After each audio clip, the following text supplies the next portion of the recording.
I'm Riley Harvey for VTN, and we are live with stage 3 of the mini Giro.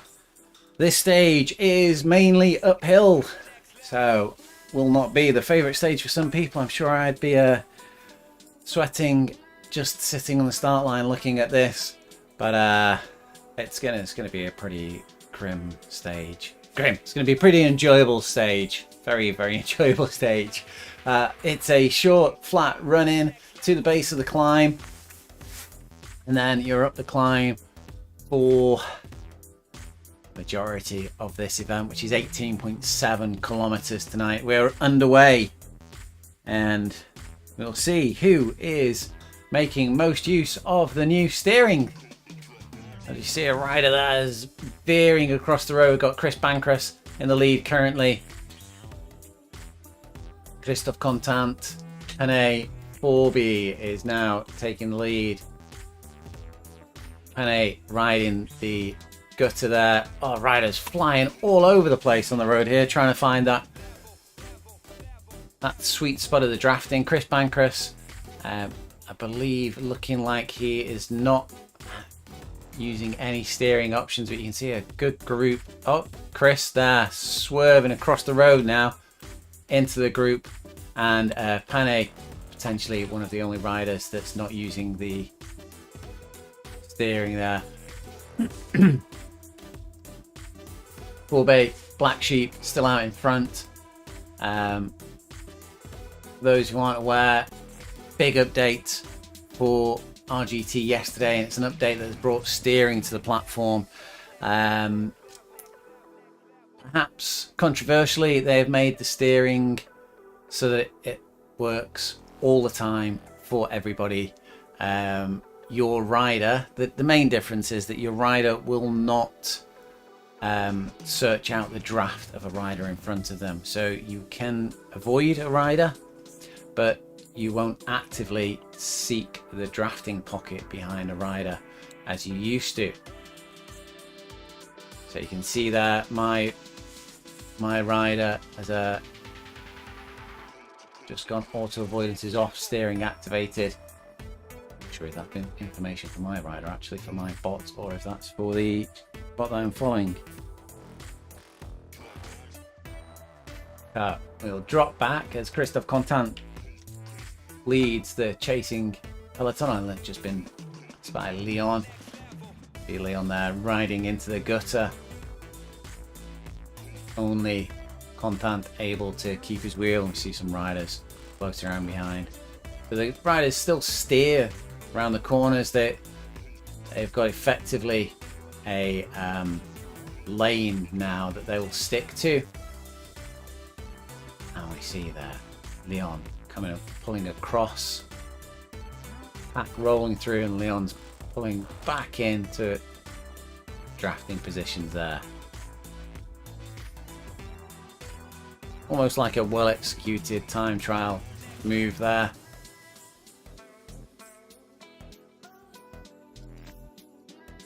There it is. Looking up the road, you can see another feature that's been added there, which is the gradient markers. So we see that at that point we're hitting a plus 1.07.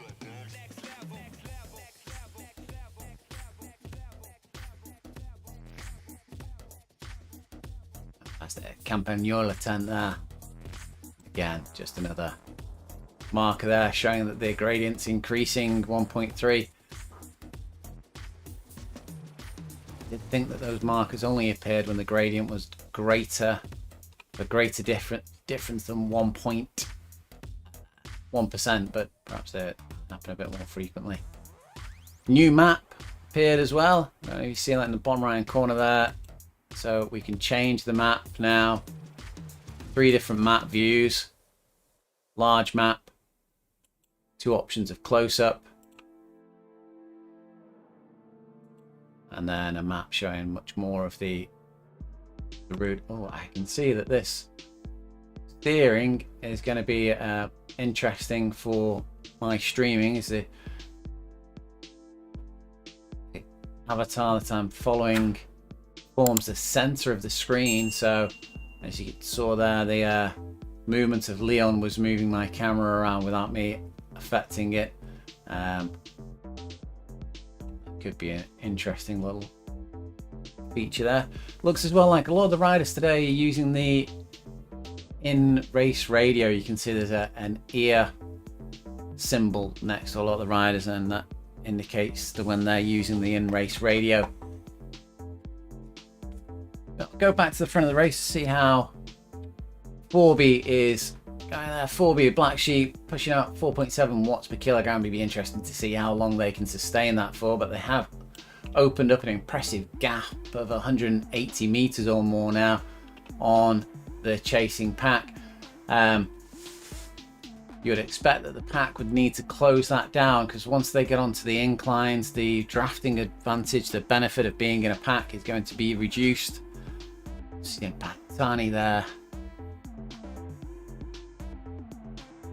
on the hoardings that Dan's put around the landscapes. Very nice branding that Dan puts together, puts a lot of effort into his branding. Yeah, 4B is going to be onto the slopes. The chasing group, when they get there, because of the percentage and because of the slowness, you know, they will slow on the slopes, they're not going to gain as much drafting advantage, so they really could do with closing down the gap on 4B before they get to that point. We will drop back to Christophe Contant. There's Pieter Smoker from OCR Ultraviolet there, PDD, Delonia, Anders Ostergaard, Chris Bancroft, Bivan Mail, Wetterhall and Leon. Sneaver, another rider from Black Sheep.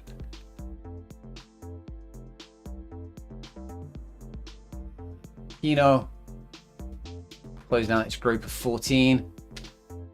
Drop back a little bit, we've got Miller, Dan Connolly, the organizer of this race, Blanchard,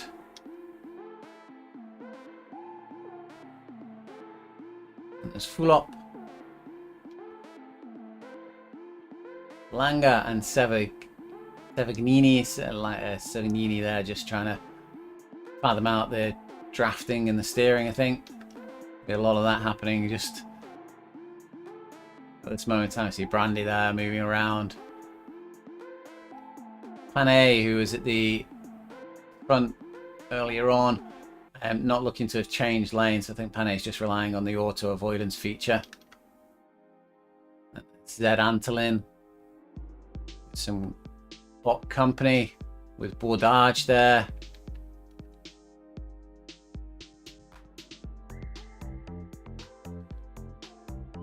Mahoney.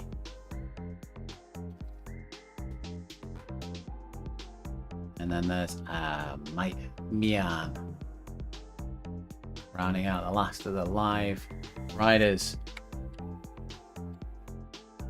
Forby still cracking on, still opening up that lead. 254 meters now. Looking like it's going to be a fast race for Forby if they keep this pace up all the way to the end.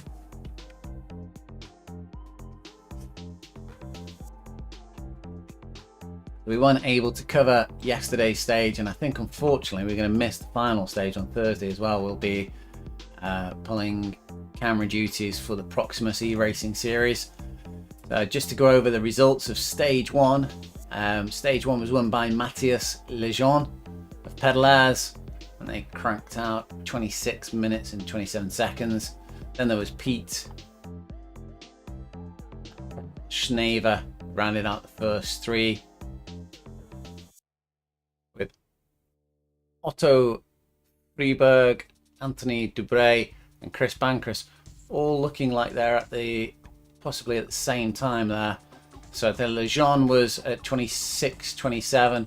I think it's +1 for Pete DD, and then Schnever, Freeberg and Dubray and Bancroft all coming in at the same time. It was very closely packed in that first race.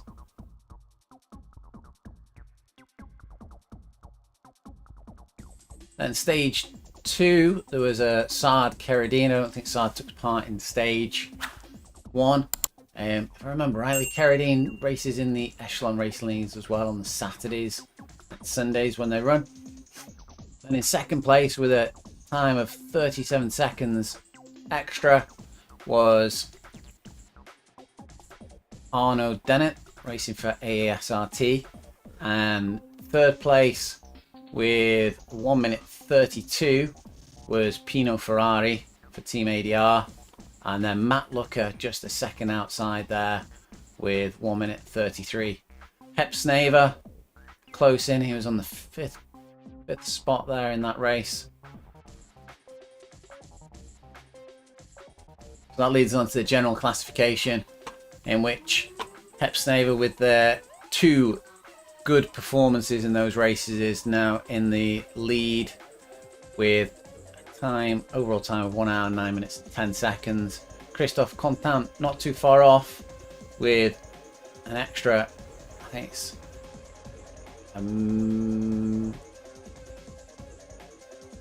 yeah, so it's 1 minute and 14 there. Sorry, I wasn't sure whether it's seconds or minutes that was being displayed. And then Tony Deloigne in 1 minute 55 out, rounding out the top 3.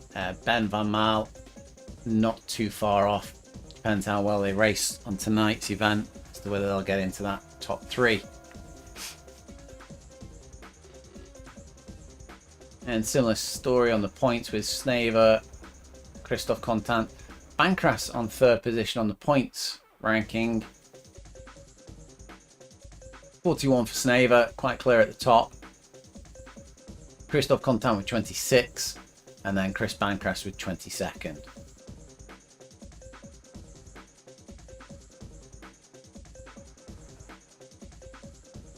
So we head back to the racing.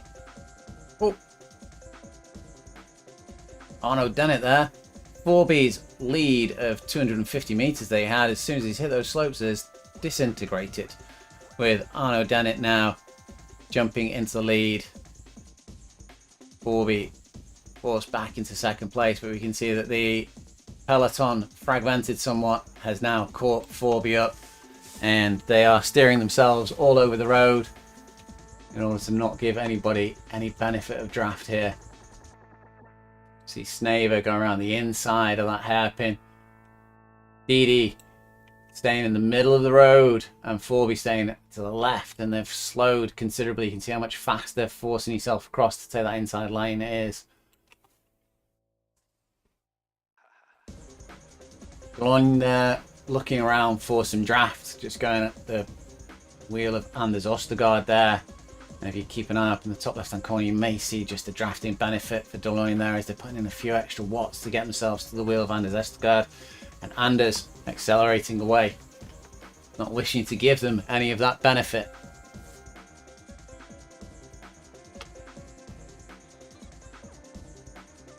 Nova drifting across Neva. I'm not sure how to pronounce that name, but sorry. There we go. We can see draft saving for Deloigne there, jumping in briefly. That's something else that they've changed slightly, they've tweaked, is that the draft saving, much bigger writing.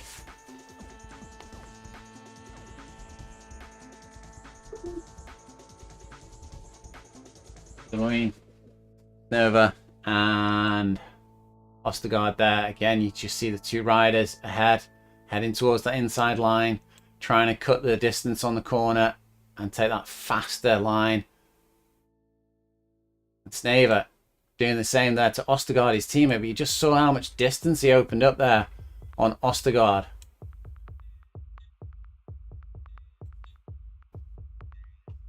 So you can see auto avoidance off due to manual steering. I thought that was referencing my avatar, but I think it's referencing the avatar that we're watching. There's Deloigne. Pushes on, tries to make it back to wheel of Snaver in front there. Arno Dennett taking those hairpins. Snaver again, navigating across the inside of the line. Deloigne following. Ostergaard already there and in the wheel of Deloigne.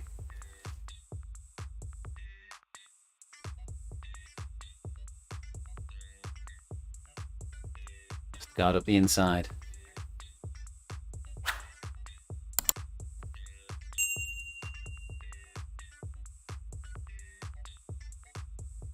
So you can shove a rider as well. If you go up the inside of them and you steer across, you can shove them. It does look like this may open up a lot of avenues for team tactics. You can also pull in front of a rider and somewhat block them.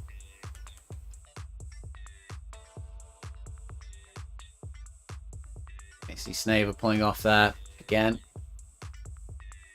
looking for that inside line, going up this hairpin. DeLoyne, slightly more controlled steering there.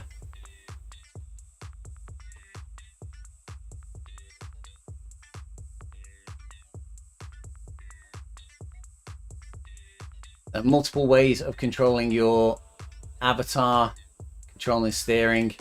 There is keyboard shortcuts or keyboard buttons that can be used. So there's A and D that are the keyboard buttons to turn your avatar, to steer your avatar. You can also use the Wahoo RGT remote app, which allows you to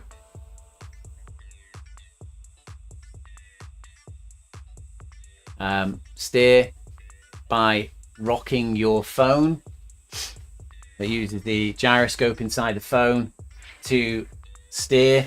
There is an optional steer device that can be purchased from Wahoo, the Wahoo Steer, which was added to the Wahoo catalog earlier on this week, which allows you to mount your phone in a platform of some variety, and that can be reached with your thumbs to activate this rocking motion to allow you to steer.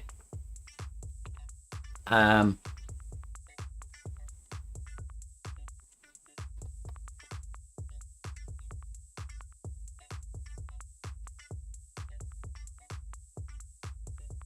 then you can also, if you have a touch screen device, you can touch the right hand side or the left hand side of the screen to steer.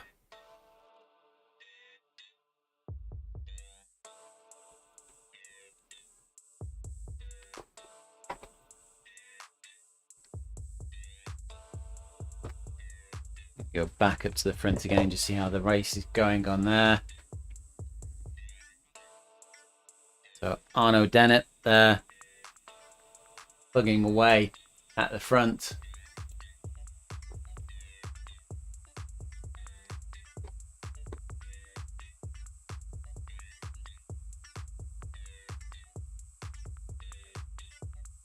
Opened up a lead of 75 meters over BDD and nearly 200 meters over Snaver.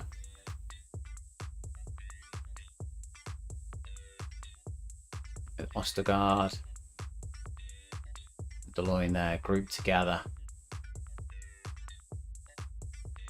Borby, who led so convincingly at the beginning, is now down into 8th position, 517 meters behind Dennett.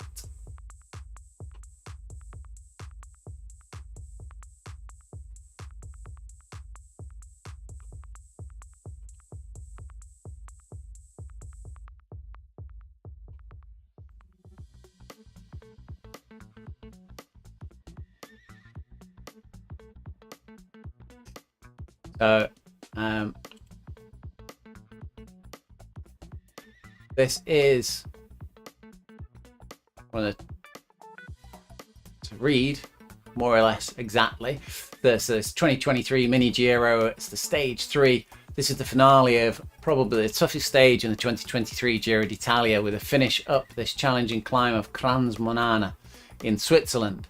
This isn't the main route to the ski resort. This route opens up with a 5.7 kilometer valley run, and this stage will determine most of the GPM rankings for the Mini Giro. All riders who have completed stages 1 and 2 are eligible for points for the GPM banner 900 meters from the finish. From there, it's basically a flat finish for 400 meters before the final 500 meter climb to the finish. So this epic climb. What Dan's done, which some of the other organisers have done, is rather than organising events that just sort of ride roughshod and pull other riders away from different events. Wednesday nights is an event usually that's run called Mountain Goats. It's run by Rob Gill. It's been run for a long time. Very established event organizer on RGT.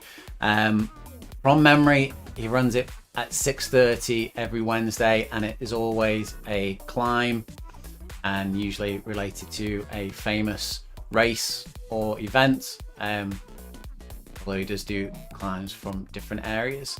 But Rob always runs these events. The nice thing that Dan has done is, rather than just organising his own events and organising his own mountain stage, he's brought Rob on board to have Mountain Goats influence with the stage. And you've probably seen that Dan's put Mountain Goats banners and barriers around the place. It just shows that a lot of the community do work together for the betterment of the society, for the betterment of everybody, and these sort of link ups do work to bring riders to your events and to basically encourage more and more people to ride together, get different people together. And we try and do our bit by sharing these events around and doing some chat and commentary while the races are going on, which you may not want to listen to. You're welcome to mute it and just have your music on in the background. Then you won't hear me getting everybody's names wrong. So, oh no, using the steering feature again, you can see it's moving across the road there into the centre, possibly heading towards another hairpin, getting himself prepared. The Arno just there again, steering towards that shortest section on the hairpin.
Yeah, Arno Dennett out in the lead. Looking off into the distance there, it looks like they've tweaked the horizon somewhat as well. It's a slightly rosy line there. It's in towards the red sky at night, Shepherd's Light. But Arno Dennett with 187 meters gapping on DD. DeLoyne looking like he's still with Schneever. We'll go back to that group there.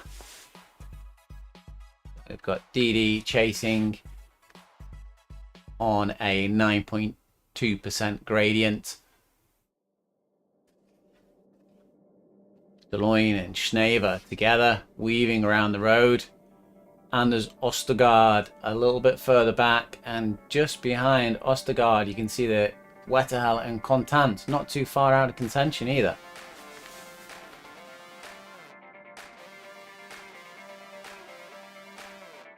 Schneever sticking into the wheel. Ostergaard making a bit of distance back up here. He's 42 meters back at the moment, but looking like he's putting in some effort to get back up to the wheel of Schneever.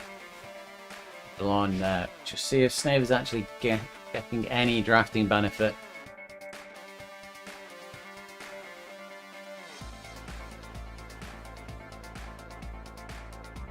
Schneever keeps tucking himself in there behind DeLoyne, but can't see any drafting benefit on the power meter up on the top left hand corner. He's just hitting auto braking a bit there, I think. Hitting the wheel of DeLoyne. DeLoyne's moving around. You can see the riders are playing a little bit with the steering feature, trying to shake Schneever off the wheel.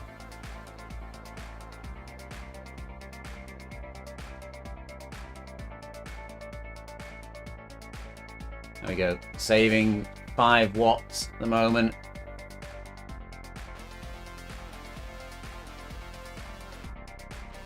And then DeLoyne just again moving around on the road, trying to snap that elastic for Schneever. Schneever now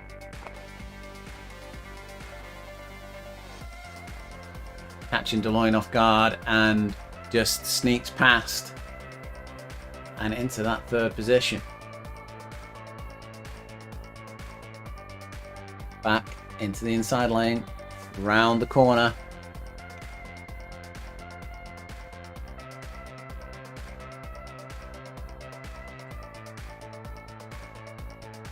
Just take an aerial view for a moment so we can see, hopefully when we next come up to the hairpin, see who takes that turn.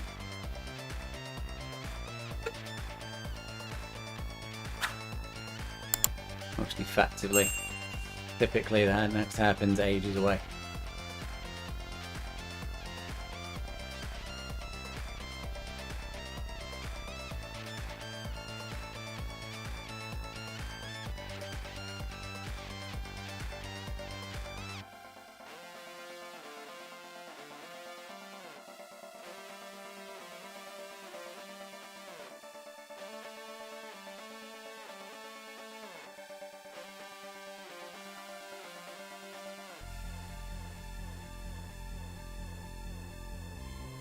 You can see he's just weaving around on the road there, with the gap to DeLoyne has rapidly increased up to 70 meters.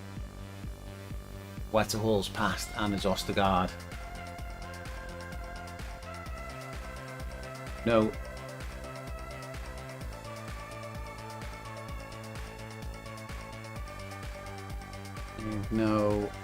hairpin for a little while, so we're going to drop back again to see how the race is progressing behind DeLoyne. Been distanced quite quickly by Schneever there after that. Bit of swerving, bit of weaving. Schneever went through. Wetterhall and Anders Ostergaard riding the gutter. Ostergaard up to the wheel of Wetterhall. No drafting benefit though. We're only doing 12.4 kilometers per hour, but slow for drafting. Christophe Contant riding in the middle of the road. Just a little over 500 meters away from the leader. Van Meel. It's Pieter Smoke there. Be wrong on that name though. So it was safe that it's P-Smock. Dropping back a little bit, we've got Pane. Pane looking like he's not using the steering functions at all. Riding wide on that hairpin there. That is looking like they ride better on the hills than they were on the flat. Somewhat distanced on the flat and are now making up time on the climb. Miller, 11th position. Forby was our leader for so long up until we got to the climbs and dropped back into 12th position. Still chugging away on this mammoth climb. You know,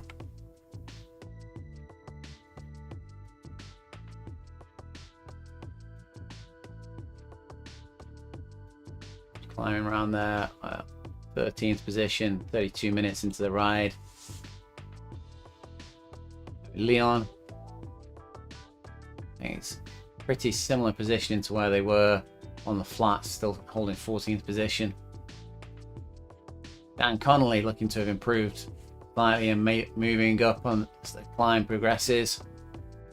See Dan doing some weaving for the camera there. Heads over into the gutter. I don't know if that's because the it's not steered for a while and the auto steers kicked in. Into the gutter and back across the other side of the road. So anybody who's been on Facebook has probably been noticing some of the RGTers who've come up with their own devices for steer. Rubber bands, aluminium, plywood, tent poles, all sorts of things being used. Langer comes through in 16th position with 7.7 kilometers remaining. I just saw a banner there for GPX Magic. GPX Magic is Peter Ward's baby. It's another community resource created by Peter Ward, and basically a lot of these roads are created from GPXs, files of data points. They're not always perfect. Quite often, if they've been pulled up from Strava, they can have rogue GPX points in them. GPX Magic, so clever little program which will go through that, and it will pull out some of these rogue GPX points and make your road look much more like it does in real life. Also, things like my Wahoo Element computer, it records too many GPX points with not enough accuracy, so you can have a road that sort of wiggles every couple of meters. As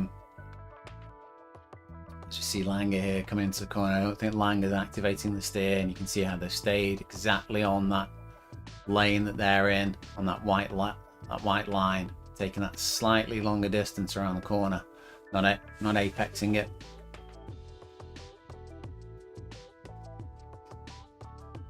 Blanchard coming up to the same corner. Not sure if they have actually activated steer, but they happen to be riding on that side of the road anyway. But should see a much quicker cornering from Blanchard as they come up here. The gap to Langer about 212 meters at the moment.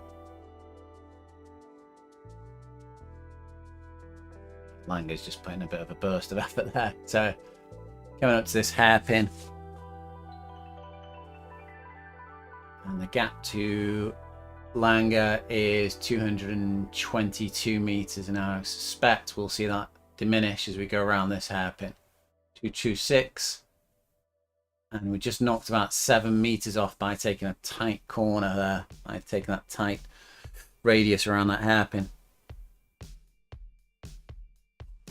Yeah, so what I was saying about GPX Magic. GPX Magic is a fantastic community run resource. Peter Ward runs it. He does ask if you use it that you reference it, which Dan does in his events with the fences. And also, if you feel that you're happy with it, that you could perhaps leave a contribution through Buy Me a Coffee, and I believe that Peter puts all the money into a charity. He does it for the enjoyment, but he likes to raise a bit of money for a charity. That's a nice thing to do. And yeah, so if you do check it out, it's I cannot remember the web address of it. It's Stepwise Refinement, I think, something like that. But you can find it on the GT Facebook groups. We've got Pipe there with 7.7 kilometers to go. Severgnini, Team ADR. It's not too far behind. Pull up, 20th position.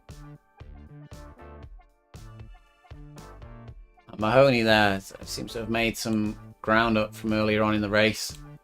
Just going at steady pace at this climb.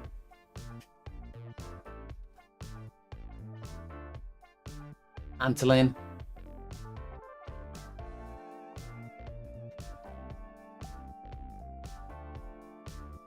With Brandy.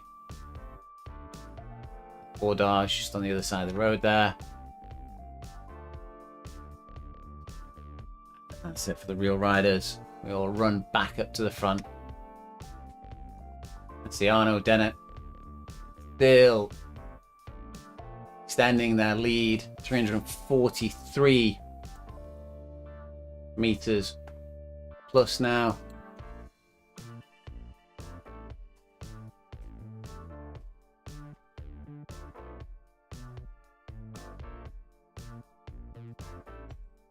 Flying away at the front.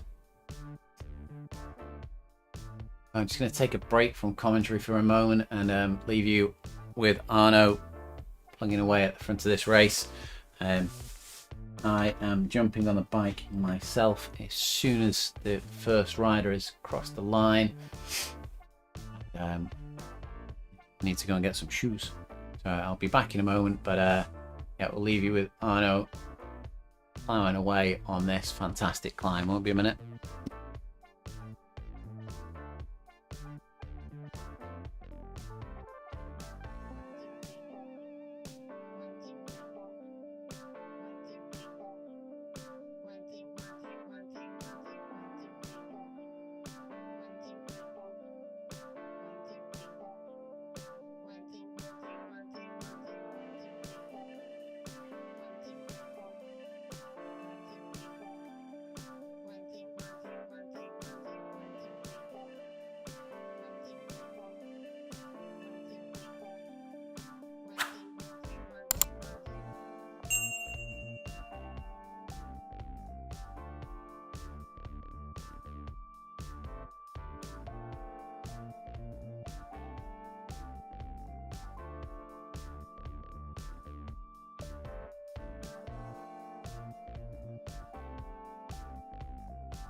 We are back with Arno Dennett with only 1.68 kilometers remaining to go on this impressive climb, this impressive performance. 4.8 watts per kilogram towards the end of this climb now. We've got a small lull and then a final section up to the finish line. Arno showing no signs of slowing. We've got Didi slightly further back at Snavo, but all putting out impressive watts per kilogram on this climb. Didi at 4.7, being matched by Snavo there. The gap is quite significant.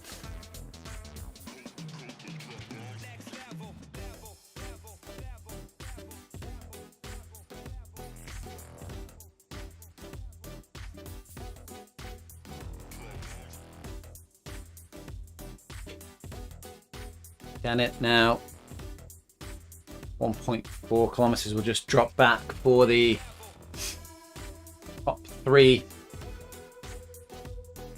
Didi there, 140 meters in front of Snavo. Snavo, having done some bobbing and weaving across the road, is now third position as in front of Wetterhall, maybe Vetterhall in fourth position. Vetterhall made some really impressive progress up this climb, having now passed the Doloin, Ostergaard, Christoph Contant, and I think they've passed Smok there as well. Using the steering feature, mooch across the road there, one gutter into the other. Interesting whether RGT ever change it so that the gutters slow you down or add any features like that. That'd be interesting as well, but perhaps a bridge too far just at the moment. There's a lot of change going on with the steering being brought to the platform. Flying back up to the front as Arno Dennett starts into this. And I just noticed now actually that the mini gradient up in the top right hand corner now reflects the colors scheme. It was just a plain line previously, and now reflects the colors of the actual main map. That's the GPM points banner that's been passed there by Arno Dennett, and flying through this descent and now heading up the climb.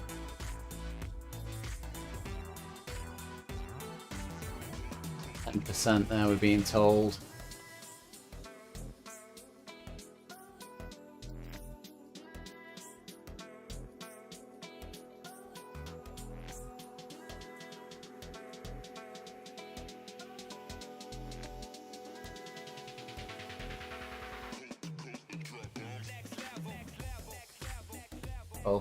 .2, heading up and up to the finish line, 350 meters.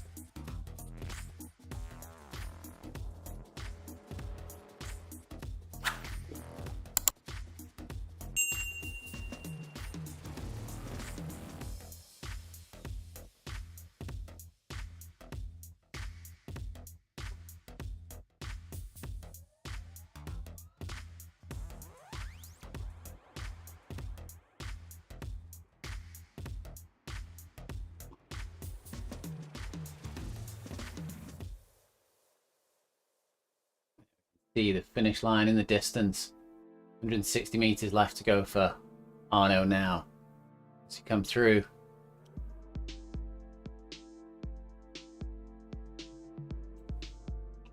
Takes to finish in a time of 50 minutes and 3 seconds. Didi not too far behind.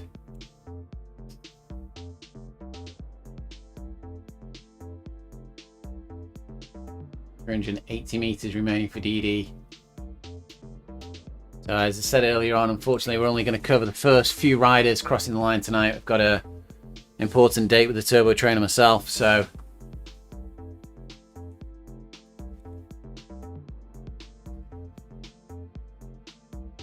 I have to nip off quite quickly. We'll see DD across the line.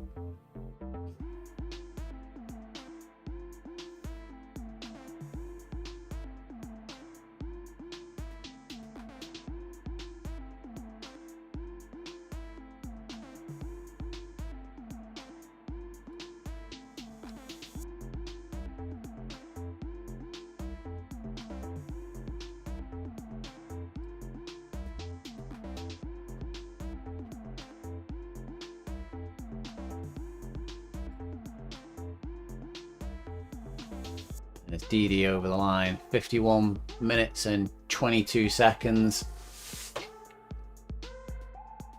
Snaver could ride some early jousting with Delornia. Eventually allow him to break free on the climb and head up.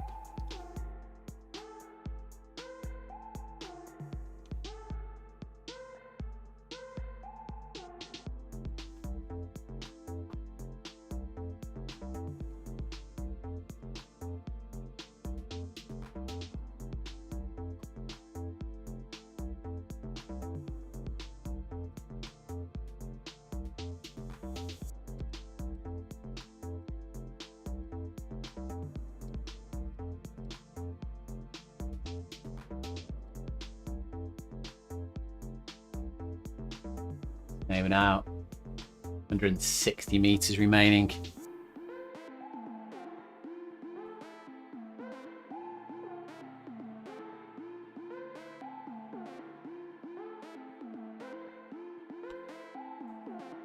Sprint for the line under the mini Giro banner.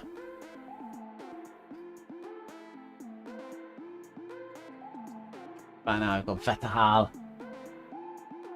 Going with that pronunciation now, probably completely wrong, but 340 meters remaining for them. They've managed to distance DeLorean by 150 meters, although DeLorean is putting in a big effort now, 5 watts per kilogram into the red to try and close down that gap. Only 280 meters for DeLorean though, so for Vettel, so I don't think they're going to make it back up to them. DeLorean in 5th position. These 12% gradients. And we've Anders Ostergaard. Still 450 meters left to go to the finish line. Christophe Contant. 170 meters left. We're looking forward to that finish line. And we have Smock.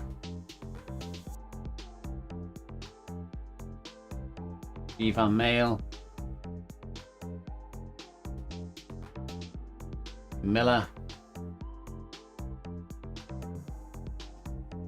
and A still doing very well.